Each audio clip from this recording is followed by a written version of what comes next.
비닐 냄새가 남은 은행 무인 창구는 새벽의 냉기를 길게 품고 있었다. 박민수는 화면에 다시 뜨는 숫자를 몇 번이고 확인했다. 0원. 화면이 잠깐 어둡게 깜빡일 때마다 어제까지 자신이 믿고 있던 세계도 함께 꺼졌다 켜지는 것 같았다. 종이 통장이 베쳐 나오는 소리, 작은 텀버지가 물리는 마찰음이 귀에 오래 남았다. 손끝이 떨려 통장을 제대로 접지 못하자 종이 끝이 반대편 손가락을 살짝 긁었다. 따갑다. 아프다는 감각이 오히려 안심처럼 느껴졌다. 아직 살아있으니까. 밖으로 나오니 장마 비가 간판을 더 어둡게 만들고 있었다. 민수는 우산을 펴고 잠깐 거리에 멈춰섰다. 머리카락 사이로 물이 스며들자 생각이 조금 정리되는 것 같았다. 집까지 걸어가는 길, 신호등 앞에서 멈춘 순간 그는 오른쪽 손목을 무의식적으로 문질렀다. 옅은 흉터. 고등학교 때 체육창고 문틈에 찢겨 남은 자국이었다. 그 시절 함께 피를 닦아주며 야, 넌 날 믿어도 되라고 말하던 얼굴이 번개처럼 번졌다 사라졌다. 현관 비밀번호를 누르는 손가락이 두어 번 빈 자리를 더듬었다. 안에서는 전자레인지가 끝났다는 짧은 경고음을 내고 있었다. 부엌에는 김지은의 병원 냄새 소독약과 세제, 그리고 식은 국물의 희미한 향이 섞여 있었다. 지은은 아직 퇴근을 못했는지 집안은 조용했다. 민수는 젖은 신발을 벗다 균형을 잃고 벽에 손바닥을 짚었다. 젖은 물기가 벽지를 타고 천천히 내려갔다. 식탁 위에 통장을 내려놓자 얇은 종이가 표면에 물기를 빨아들여 얼룩이 번졌다. 민수는 의자를 끌어 앉아 한참을 말없이 화면에서 눈을 떼지 못했다. 0이라는 숫자는 얼마나 많은 숨을 집어삼킬 수 있을까? 배고픔, 자존심, 관계, 시간. 그것들이 모두 이 작은 원 하나의 안쪽으로 빨려 들어가 돌지 못하는 기분이었다. 문자함에 저장된 최도현의 메시지들이 줄줄이 붙어 있었다. 이번 분기 마무리되면 정산 들어간다. 시장 변동성은 일시적이다. 넌 타이밍을 잘 봤어. 근거 없는 확신의 문장들, 지금 읽으니 광고지의 과장문처럼 부풀어 보였다. 민수는 휴대폰을 뒤집어 화면을 가리고 숨을 길게 들이마셨다. 가슴이 금속처럼 차가워질 때까지. 문이 열리는 소리와 함께 지은이 들어왔다. 젖은 우산을 접어 베란다에 세우고 환자 팔찌를 뚫고 묻어온 병원 냄새가 집 안으로 한 겹 더 흐른다. 그녀는 민수의 얼굴을 보자마자 표정에 작은 주름을 만들었다. 밥은? 괜찮아. 괜찮다는 말 오늘 내 얼굴이랑은 안 어울리는데. 지은은 재킷을 벗으며 식탁 위 통장을 흘끗 보고 조심스럽게 물었다. 정산 안 된 거야? 민수는 대답 대신 통장을 그녀 쪽으로 미는 제스처를 했다.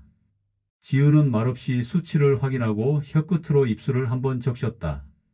그가 오래 알고 있는 신호였다. 불안이 목 안에서 도는 소리. 도현 씨한테 전화했어? 곧 만나자고 했어. 오늘 밤이라도 혼자 나가지 마. 지은은 의자를 당겨 앉더니 그의 손등 위에 가볍게 손을 얹었다. 체온이 닿는 순간 민수는 왼손으로 오른쪽 손목을 또다시 쓸었다. 흉터의 표면이 물에 부른 종이처럼 거칠게 느껴졌다. 지은아, 응, 내가 잘못 판단한 걸까? 지은은 대답 대신 그의 손을 한 번 더 눌렀다. 잘못과 배신은 다른 말이야. 구분하자. 저녁이 깊어질 무렵 비는 한층 굵어졌다. 민수는 검은 우산을 들고 약속 장소로 향했다. 도연이 잡은 카페는 오래된 벽돌 건물 2층에 있었다. 계단 손잡이에 눌러붙은 비의 차가움이 손목까지 스며들었다. 문을 밀고 들어서자 원두 볶는 냄새와 습기가 섞여 마치 뜨거운 비에 커피를 부은 듯한 공기가 났다. 최도현은 창가 구석에 앉아 있었다. 검은 셔츠에 회색 재킷, 손목에는 얇은 시계, 손가락에는 작은 문신처럼 보이는 점 하나. 그는 민수를 보자마자 자리에서 일어나 반가움과 미안함을 절반씩 섞은 표정으로 팔을 벌렸다. 야, 민수. 민수는 악수를 짧게 받고 맞은편 의자에 앉았다. 고생했다. 요즘. 도연이 먼저 말을 꺼냈다. 시장 상황이 진짜 장난 아니야. 나도 여기저기 메꾸느라 죽는 줄. 민수는 고개만 끄덕였다. 근데 너 알지? 난 항상 타이밍 보는 눈이 있었잖아. 고등학교 때도 그 뭐냐, 체육창고 사건. 도연의 시선이 민수의 손목을 스친다. 그때도 넌 나만 믿었지. 말끝에 붙은 웃음이 너무 매끈해서 민수는 잠깐 혀끝이 말라붙는 느낌을 받았다. 정산은? 민수가 목을 가다듬었다. 정산 들어가는데 이번 분기 마감이 꼬였어. 세무 쪽이랑도 재검토하고 있어. 내 돈만 따로 뺄 수가 없어서 그래. 다 묶여 있거든. 내 돈은 내 돈이야. 알지? 그래서 더 까다로워. 도연은 양손을 펼쳐 올렸다. 근데 이거 진짜로 일시적이야. 언더밸류 구간 지나면 다시 튄다. 너도 알잖아. 민수는 그의 말 사이사이를 들여다보려 했다. 거기 빈 공간이 보였다. 정산 들어간다와 일시적 사이의 거리. 그 틈에 숫자와 날짜, 계좌번호 같은 정확한 것이 한 개도 없었다. 계약서 다시 보자. 민수가 말했다. 정확히 어디에 어떻게 들어갔고 내가 무엇을 동의했는지. 도연의 눈꺼풀이 아주 미세하게 떨렸다. 너 그거 다 해줬잖아. 그때 변호사도. 지금은 내 통장이 영원이야. 짧은 침묵. 카페 천장 선풍기의 느린 회전이 소리 없이 공기를 잘랐다. 도연은 컵받침을 엄지로 문지르며 낮은 목소리로 말했다. 민수야, 우리 친구잖아. 그때도 그랬고 지금도. 민수는 자신의 손목을 다시 한번 내려다봤다. 아주 오래된 흉터. 그 흉터가 지금 이 자리에서 무슨 증거가 될 수 있을까? 그는 낡은 믿음의 표식을 조용히 소매 아래로 숨겼다. 집으로 돌아오는 길, 비는 이미 도시의 모든 형광등을 흐리게 만들 만큼 내리고 있었다. 민수는 현관에 들어서자마자 젖은 옷을 벗어 세탁기에 넣고 서재로 향했다. 방 한가운데엔 오래된 책상과 스탠드 하나. 스위치를 켜자 희미한 노란빛이 종이 위로 흘렀다. 그는 도연과 주고받았던 이메일들을 프린트해 바닥에 펼쳤다. 계약서, 위탁운용 동의서, 수익 분배표.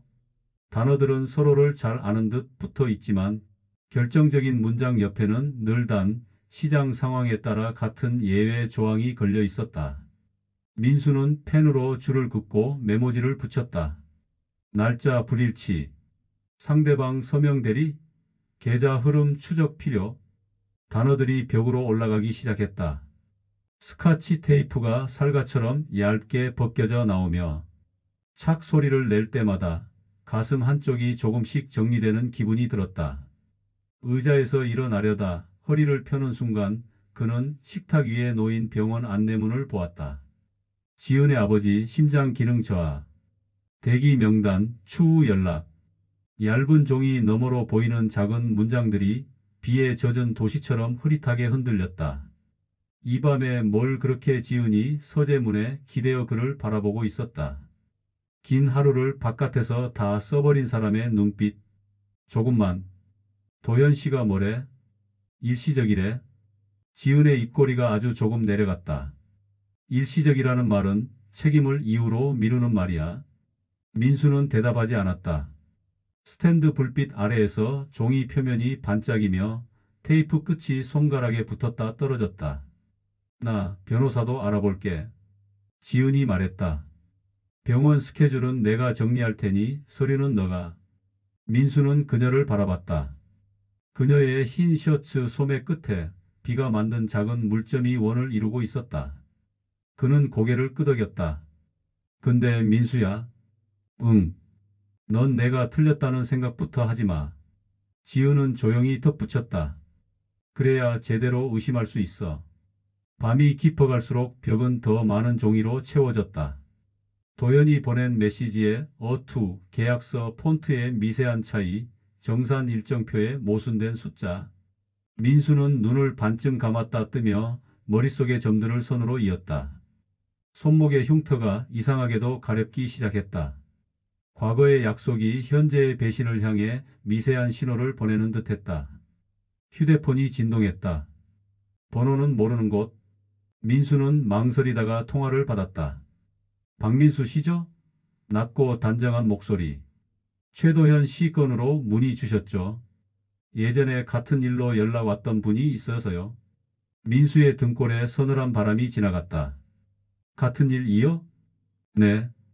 비슷한 구조로 손해보신 분들 몇 분 더 있습니다. 전화는 간단한 약속을 남기고 끊겼다. 민수는 잠깐 휴대폰을 들고 있었다가 서서히 손을 내렸다. 벽에 종이들 사이로 공기가 드나드는 소리가 들리는 것 같았다. 어느 틈에선가 의심은 공기처럼 방안을 채워버렸다. 촉촉하고 무겁게 그러나 형태가 있어 잡을 수 있는 무엇처럼. 그는 마지막으로 벽 한가운데 빈 공간을 찾아 작은 포스트잇을 붙였다. 한 글자 천천히. 왜? 그리고 그 아래에 또 하나. 언제? 그리고 마지막으로 떨리는 손끝으로 적었다. 누구와? 잠이 오지 않는 새벽 빗방울은 계속 창틀을 때렸다. 민수는 스탠드를 끄지 못한 채 의자 등에 기대의 눈을 감았다. 눈꺼풀 안쪽에 영이 떠올랐다. 그러나 그 안이 텅 빈 원처럼 보이지는 않았다. 어쩌면 그 빈자리로 무언가가 들어와 채워질지도 모른다. 의심, 그리고 아직 이름 붙이지 않은 어떤 진실. 그는 손목의 흉터 위에 손바닥을 포개고 숨을 길게 놓았다. 다음 장면으로 넘어가기 전에 반드시 확인해야 할 질문이 있다. 그리고 누구도 대신해 줄 수 없는 질문이었다. 민수는 그날 이후로 매일 벽 앞에 앉았다. 종이와 포스트잇이 조금씩 늘어나 마치 혼자만의 사건지도 같았다. 지은은 처음엔 한숨을 쉬었지만 곧 그의 옆에 앉아 클립을 건네거나 잉크가 마른 펜을 갈아주곤 했다. 어느 날 알 수 없는 번호로 다시 전화가 왔다.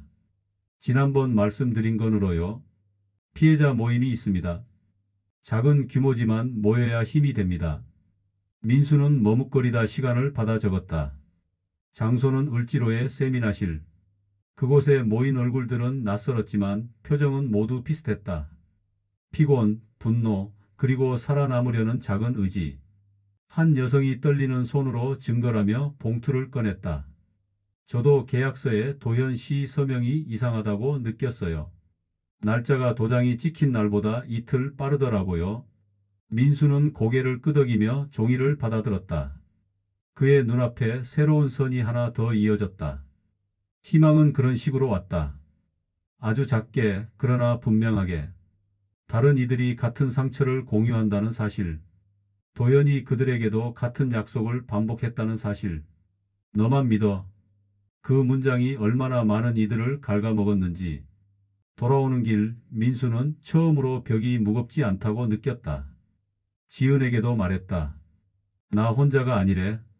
지은은 그 말에 잠시 눈을 감았다. 그게 얼마나 다행인지 알아? 혼자가 아니라는 게. 그녀는 남편의 손을 잡았다. 그 손끝이 전보다 덜 차가웠다. 그러나 희망이 들어오는 만큼 다른 쪽에서 희생의 무게도 밀려왔다. 병원에서 걸려온 전화는 밤늦게 울렸다. 지은의 아버지가 수술 대기 명단 최상위로 올랐다는 소식이었다. 이번 주 안으로 준비하셔야 할 것 같습니다. 담당 의사의 목소리는 단호했다. 민수는 전화를 끊고 서재벽을 바라봤다. 수술 동의서와 비용 안내서가 벽 한쪽에 덧붙여졌다. 종이 위에 숫자들이 도연의 계약서와 똑같이 매서운 글씨체로 박혀 있었다. 지은은 문서 앞에서 오래 서 있었다. 민수야, 이거 내가 모아둔 남은 돈. 알아? 도현건으로 쓰려던 거잖아. 민수는 대답하지 못했다. 수술비와 언론 고발 비용이 저울 위에 올려져 있었다. 그 어느 쪽도 가볍지 않았다. 며칠 뒤 도연은 다시 연락을 해왔다. 이번에는 더 노골적인 말투였다. 민수야, 괜히 발버둥치지 마. 언론? 소송? 내가 뭘 얻을 수 있는데? 대신 가족은 잃을 수 있지. 민수의 목 안에서 무언가 끌어올랐다. 하지만 그는 참고 물었다. 그래서 내 돈은 언제? 시장 다시 오르면 다 회수돼. 넌 내가 말릴 때 들어왔잖아. 이제 기다려. 그의 말은 예전과 똑같았다. 달라진 건 단 하나. 이제 민수는 그 말에 빈틈을 볼 수 있다는 것. 그날 밤 지우는 남편의 서류 더미 옆에 앉아 조용히 말했다. 민수야, 난 아버지 수술을 포기할 수 없어. 하지만 내 싸움도 멈춰선 안 된다고 생각해. 우리 둘 다 잃지 않으려면. 그녀는 말을 끝맺지 못했다.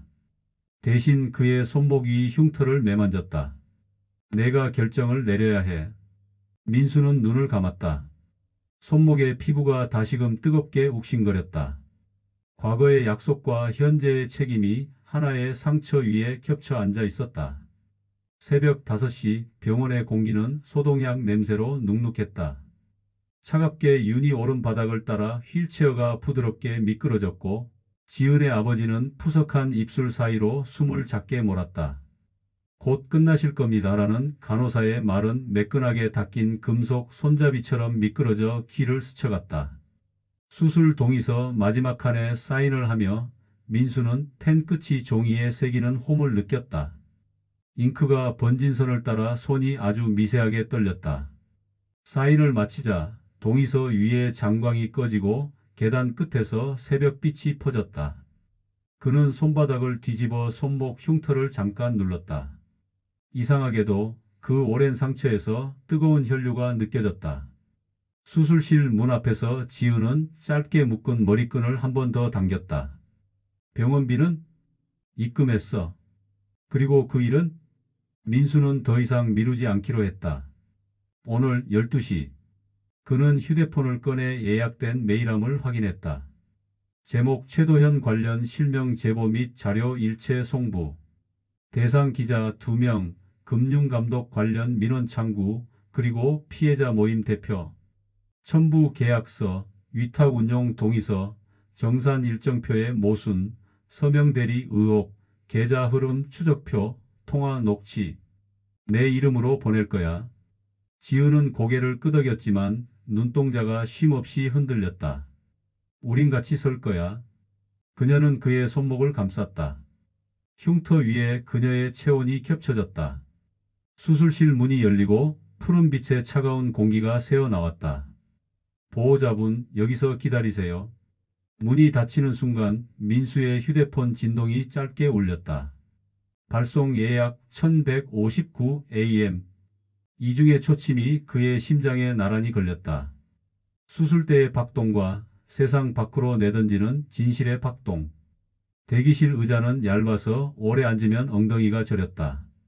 커피 자판기 앞에서 코인 2개를 굴리며 민수는 벽에 시계를 올려다봤다. 초침이 보폭을 크게 내디딜 때마다 그의 폐가 함께 들썩였다. 기다림은 한 종류의 노동이었다. 생각을 정리하고 무언가를 포기하고 다른 것을 감내하는 일. 11시 반 모르는 번호가 울렸다. 박민수 씨, 경제오기자입니다. 자료 잘 받았습니다. 사실관계 교차 중이고 피해자 인터뷰 2건 더 확보했어요. 오늘 단독 띄웁니다. 제 이름 그대로요. 실명으로 갑니다. 각오하셔야 합니다. 반론 요청은 최도현 측에 따로. 네, 부탁드립니다. 전화를 끊자 곧바로 메시지가 한 통 도착했다. 최도현 민수야, 지금 뭐 하는 거냐? 농담 아니지? 취소해. 너만 다쳐. 민수는 답하지 않았다. 대신 준비해둔 마지막 메모를 열었다. 배신을 고발하는 일은 과거의 나를 신문하는 일. 그는 스스로에게 질문을 던지는 문장을 한 번 더 읽고 휴대폰을 엎어두었다. 1159. 그는 자리에서 일어나 창문 쪽으로 걸어가 깊게 숨을 들이마셨다. 호흡 끝이 폐의 가장자리에서 짧게 걸렸다 풀렸다. 1200. 예약 메일이 발송되었다. 작은 슥 소리와 함께 화면 오른쪽 상단에 뜬 종 모양 아이콘이 깜빡였다. 거의 동시에 수술실에서 알림음이 길게 늘어졌다가 안정적인 박동 소리로 되돌아왔다. 유리문 너머 푸른 조명이 조금 흔들렸다. 정오를 넘긴 복도는 소란스러워졌다. 누군가 휴대폰을 보며 감탄사를 삼켰다. 야, 이거 봤어? 금융사기 의혹. 민수는 스크롤을 내렸다. 기사 상단에는 그의 이름이 실려 있었다. 피해자 박민수 씨는 실명으로 자료를 공개하며 화면 아래로 댓글이 쏟아졌다. 또 남 탓하는 호구, 용기 인정, 실명. 디귿디귿, 컨설턴트 그 사람 유명하던데? 불규칙한 문장들의 칼끝이 손바닥을 관역처럼 찔렀다. 그러나 그중 한 줄 같은 피해자입니다. 연락 주십시오. 이 도처럼 달려들어 가슴팍을 잡아당겼다. 휴대폰이 또 울렸다. 이번엔 도연이었다. 지금 바로 취소해. 기사 내리는데 돈이 얼마가 드는 줄 알아? 내가 감당할 수 있겠? 내가 감당해야 해. 민수는 말했다. 난 오늘 내 몫을 했어. 잠깐의 침묵 끝에 도연의 목소리가 낮아졌다. 넌 항상 착했지. 그게 너의 약점이야. 아니, 오늘부턴 내 약점이 될 거야. 민수는 전화를 끊고 통화 기록에 남은 이름을 오래 바라봤다. 그 이름은 오래된 흉터처럼 쉽게 지워지지 않을 것이었다. 오후 2시 반 의사가 수술실에서 나왔다. 마스크를 내리며 이마에 땀을 닦았다. 지은은 자리에서 벌떡 일어나 두 손을 모았다. 수술은 잘 됐습니다. 문장이 끝나기도 전에 그녀는 힘이 풀린 듯 의자에 주저앉았다. 짧은 울음이 꺼졌다 켜졌다. 민수는 그 옆에서 가볍게 등을 쓸어내렸다. 손바닥 아래로 그녀의 뼈마디가 울었다. 다만 경과는 좀 더 지켜봐야 합니다. 의사는 조심스레 덧붙였다. 중환자실에서 관찰 들어가죠. 민수는 고개를 끄덕였다. 감사합니다. 그날 저녁 피해자 모임 채팅방은 빠르게 늘어났다. 새로운 번호가 계속 들어왔다. 기자들도 추가 인터뷰를 요청했다. 금융감독원 접수 알림, 수사기관의 사실 확인 연락이 연달아 왔다. 드디어 무언가가 움직이기 시작했다. 대신 다른 쪽도 같이 흔들렸다. SNS로 낯선 메시지들이 날아왔다. 세상을 억울함으로 사는 사람 책임은 본인이 지셔야죠. 지인 몇 명은 전화를 걸어 이렇게 크게 만들 일은 아니지 않냐고 말했다. 누군가는 조용히 연락을 끊었다. 민수는 그 밤 짧은 문장을 노트 상단에 적었다. 진실의 대가는 종종 평판의 형태로 청구된다. 그리고 수술실 문 앞 의자에 앉아 눈을 붙였다. 창틀을 치는 야간의 빗소리는 낮보다 얇았고 기계의 박동음은 낮보다 따뜻했다.